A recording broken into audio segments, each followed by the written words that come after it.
আসসালামু আলাইকুম। সবাই কেমন আছেন? কাছে দূরে দেশ অথবা দেশের বাহিরে যেখান থেকে আমার ভিডিওটি দেখছেন, আশা করি আল্লাহর অশেষ রহমতে সবাই অনেক ভালো আছেন। আলহামদুলিল্লাহ, আপনাদের দোয়ায় এবং ভালোবাসা আমিও অনেকটা ভালো আছি। এই তো প্রতিদিনের মতো আরও একটি নতুন ভিডিও নিয়ে এসেছে আপনাদের মাঝে। আশা করি ভিডিওটি আপনাদের খুব ভালো লাগবে। আপনাদের ভালো লাগার মাঝেই আমার জীবনের সার্থকতা। সকালবেলা ঘুম থেকে উঠে জানালাগুলো খুলে দিলাম, পর্দাগুলো সরিয়ে দিয়েছি। তারপরে গাছে দেখলাম বাহিরে অনেক রৌদ্র, তাই গাছগুলোতে একটু পানি দিয়ে দিলাম। তারপরে চলে এসেছি কিচেনে সকালে নাস্তা তৈরি করার জন্য। আজকে সকালে নাস্তা মূলত নুডলস রান্না করব, তাই নুডলসটা সিদ্ধ করে আমি ছেঁকে নিয়েছি। আর এদিক দিয়ে নুডলস রান্না করার জন্য টমেটো, কাঁচামরিচ সব কিছু কেটে নিয়েছি। এখন আমি নুডলসটা রান্না করে নেব। সকালের নাস্তায় তো প্রত্যেক দিন রুটি, পাউরুটি বা খিচুড়ি, তারপরে নুডলস রাখতেই হয়, না হয় আমার ছেলেরা একই রকম খাবার খেতে চায় না। আর আমার বড় ছেলে তো অনেকটা নুডলস পছন্দ করে, যে যদি নুডলস রান্না করে না দেই তাহলে রাগ করে নাস্তাই খাবে না। ওর নুডলস এতটাই পছন্দ, ওর মনে হয় প্রত্যেক দিন যদি কেউ ওকে নুডলস রান্না করে দেয় তাহলে ও প্রত্যেক দিনই খেতে পারবে। আমার কাছে এবং আমার মেজো ছেলে অতটা নুডলস পছন্দ করি না আমরা, তাই আর কি। এরই মাঝে চলে এসেছি নুডলস রান্না শেষ করে টেবিলে সকালের নাস্তাটা করে নেব এখন সবাই মিলে একসাথে।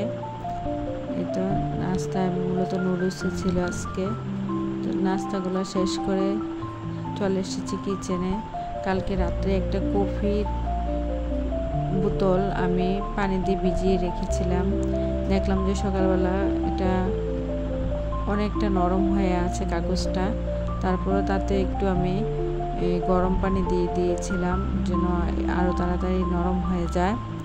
এই তো এখন দেখলাম যে এটা অনেকটা নরম হয়ে গেছে, তাই এটাকে আমি এখন পরিষ্কার করে নেব। এই জারটাকে, কাচের জার মূলত এটা কফির।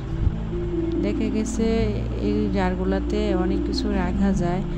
কাচের জিনিস আমার খুবই ভয় লাগে, কারণ হাতের থেকে পড়লে কখন কি হয়ে যায় বলা যায় না। এদিক দিয়ে আমি আপনাদের সাথে কথা বলতে বলতে এই তো কাচের জারটাকে ধুয়ে পরিষ্কার করে নিয়েছি, এই দেখতেই পাচ্ছেন। তারপর চলে এসেছি মূলত এটা আমি একে একে বিছানাটাও গুছিয়ে নিয়েছি অফ ক্যামেরাতে। এখন ঘরটা ঝাড় দিয়ে দেব, ঘরটাও ঝাড় দিয়ে দিচ্ছি, দেখতেই পাচ্ছেন। এরই মাঝে যে অফ ক্যামেরায় কতগুলো কাজ করেছি, টেবিল গুছিয়ে নিয়েছি। তারপরে সকালে নাস্তার পরে যে প্লেট বাটিগুলো ধোয়ার বাকি ছিল ওইগুলো ধুয়ে নিয়েছি। প্রতিদিন এইগুলো তো আমরা গৃহিণীরা করতেই হয়। আর নারীদের সবচেয়ে সুখের স্থান বা সবচেয়ে ভালো লাগার স্থান হচ্ছে কিচেন রুম। কিচেনটাকে ভালো করে পরিষ্কার রাখলেই সারাদিন, দিনের বেশিরভাগ সময় একটা মেয়ে আমি মনে করি যে কিচেনেই সময় কাটাতে হয়। তাই কিচেনটাকে তার মনের মতো করে গুছিয়ে পরিষ্কার করে রাখতে হয়। আমার চোখের সামনে কেন জানি না একটু যদি ময়লা থাকে তাহলে মন চায় শুধু পরিষ্কার করতে, আর এই যে ধোয়া মোছা এগুলো করতেই থাকি। এদিক দিয়ে সকালে নাস্তার পরে দেখলাম যে চুলাটা কেমন যে অনেকটা ময়লা হয়ে আছে, তাই ভাবলাম চুলাটাও একটু পরিষ্কার করে নেই। তার জন্য এই তো চুলাটা এখন আমি পরিষ্কার করে নিচ্ছি। তারপরে প্রথমে আমি একটা ভিজা ন্যাকড়া দিয়ে মুছেছিলাম, তারপর আবার উপর দিয়ে শুকনো একটা ন্যাকড়া দিয়ে মুছে দিয়েছি। এরই মাঝে চলে এসেছি ছেলের টেবিলটা একটু গুছিয়ে নিব, পড়ার টেবিলটা গুছিয়ে নিয়েছি। তারপর দুপুরে রান্না প্রায় সময় হয়ে এসেছে। ফ্রিজ থেকে আগে থেকে মাছ ভিজিয়ে রেখেছিলাম। আজকে আমি কচুর মুখি দিয়ে শিং মাছ দিয়ে রান্না করব। আর আম দিয়ে, কাঁচা আম যেহেতু কিছুদিন আগে আমের সিজন গিয়েছে, কাঁচা আম ফ্রোজেন করে রেখেছিলাম, কাঁচা আম ফ্রিজে আছে, তাই একটু টক রান্না করব। এরই মাঝে আমার মেয়ে কান্না করতেছে, ও ড্রাগন খাবে, তাই ভাবলাম ড্রাগনটাকে কেটে দিই। এই তো এখন ড্রাগন ফলটাকে কেটে নিচ্ছি। বাসায় আমার ছেলেরা কেউই নেই, আমার মেয়ে আর আমি, তাই মেয়েকে ড্রাগন ফল কেটে দিচ্ছি এদিক দিয়ে। তারপরে চলে যাব দুপুরে রান্না বান্না করার জন্য। আর মূলত আমি যেহেতু রাইস কুকারে ভাতটা রান্না করি, আর ওই দিক দিয়ে দুই চুলায় 2টা তরকারি বসিয়ে দেব। খুব বেশি সময় লাগে না রান্না করতে।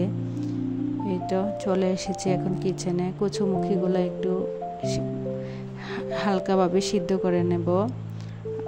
তার জন্য একটা পাতিলে কচুমুখিগুলো ধুয়ে পরিষ্কার করে দিয়ে দিয়েছি। আর এদিক দিয়ে মাছ ভাজি করব, তার জন্য চুলায় কড়াই বসে দিয়েছি। তখন লবণ এবং হলুদ দিয়ে মাছগুলোকে ভালোভাবে মাখিয়েও নিচ্ছি। দেখতেই পাচ্ছেন। যে সকল আপুরা এবং ভাইয়ারা আমার ভিডিওটি এখনও দেখছেন, প্লিজ একটি লাইক দিয়ে দেবেন।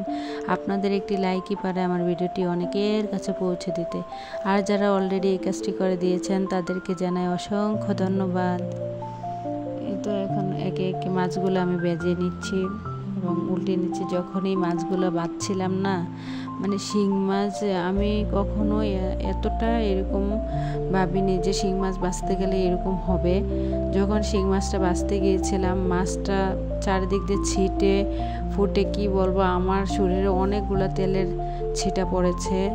আর আমার মেয়ে তো অনেক ভয় পেয়েছে। মেয়ে যেহেতু কিচেনে আমার পাশে পাশে থাকে, এক দৌড় দিয়েছে তেলের ডাক শুনে। আর এদিক দিয়ে কিন্তু কচুমুখিটাও সিদ্ধ হয়ে গেছে, তার জন্য একে একে এখন আমি কচুমুখিটাও রান্না করে নেব। সব ধরনের মশলা দিয়ে দিয়েছি, এখন ভালোভাবে ভেজে নেব। আমি বেশিরভাগ সব তরকারি ভেজে রান্না করি। কষা তরকারিটা কেন জানি খেতে পারি না, বা খুবই কমই রান্না করা হয়। আমার ছেলেরাও খায় না মাছ কষা বা কোনো কিছু তরকারি কষিয়ে রান্না করাটা। আমি অতটা পছন্দ করি না, সব কিছু ভেজেই রান্না করতে হয়। তো এদিক দিয়ে সব কিছু ভেজে তরকারিতে পানি অ্যাড করে দিয়েছি। আর এদিকে এখন মাছগুলো একে একে দিয়ে দিচ্ছি। তো কিছুটা কাঁচামরিচও দিয়ে দিয়েছিলাম।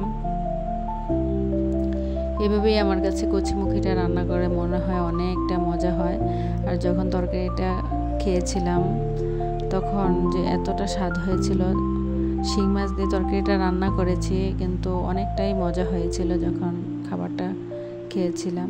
আর এদিক দিয়ে এই তো আমের টক রান্না করার জন্য প্রথমে পেঁয়াজ দিয়ে দিচ্ছি। পেঁয়াজগুলো ভেজে একটু ভালো করে তাতে আমি সব ধরনের মশলা অ্যাড করে একটু পানি দিয়ে দেব।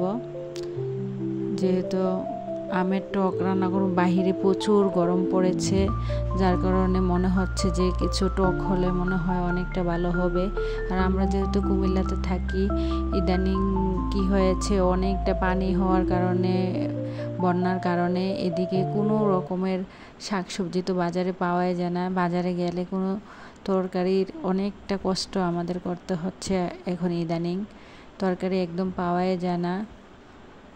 যাই হোক, এখন এই যে কেটে রাখা আমগুলো আমি ফ্রিজে ফ্রোজেন করে রেখেছিলাম, এই আমগুলো মূলত এখন একে একে আমগুলো দিয়ে দিচ্ছি। তারপরে নেড়ে চেড়ে ডেকে দেব। তারপর আমগুলো একটু সিদ্ধ হয়ে এলে দেখা গেছে কি, তা আমি একটু ঘুটনি দিয়ে ঘুটে নেব। দেখা গেছে অনেকটা টক বের হবে। আর এদিক দিয়ে রাইস কুকারে ভাতটাও বসিয়ে দিয়েছি। এরই মাঝে গোসল নামা সব কিছু কমপ্লিট করে নিয়েছি। মেয়েকেও গোসল করে দিয়েছি, মেয়েকে খাইয়ে দিয়েছি। এখন চলে এসেছি খাবার খেতে। খাবারটাও খেয়ে নিয়েছি। আর এদিক দিয়ে এটা ছিল বিকেলবেলা। মূলত কয়েকটা মরিচের চারা নিয়ে এসেছিলো আমার এক 2 তলার ভাবি আমাকে দিয়েছিল আর কি, মরিচের চারাগুলা।